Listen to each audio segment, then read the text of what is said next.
Avec fracas, la statue de Joséphine de Beauharnais est arrachée de son socle et finie à coups de massue. Elle était érigée à Fort-de-France depuis 1858.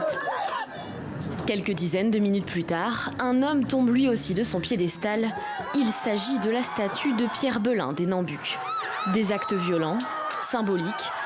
Ces militants martiniquais accusent l'État français de glorifier le colonisateur en laissant trôner ces statues.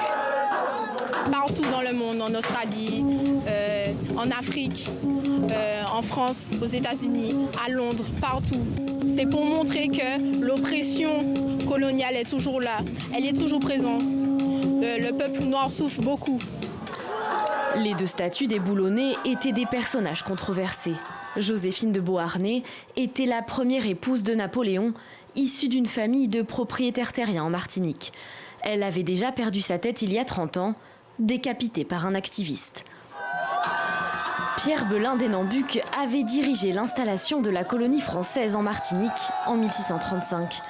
La mairie de Fort-de-France s'était engagée à retirer sa statue. Les militants ne lui ont pas laissé le temps. Il faut rappeler quand même que depuis le départ, la porte a toujours été ouverte. On a toujours privilégié le dialogue. Nous avons mis en place une commission pour s'occuper de toutes ces questions concernant la mémoire. Nous sommes prêts à travailler sur ces questions-là, mais de manière apaisée. La violence ne réglera rien du tout.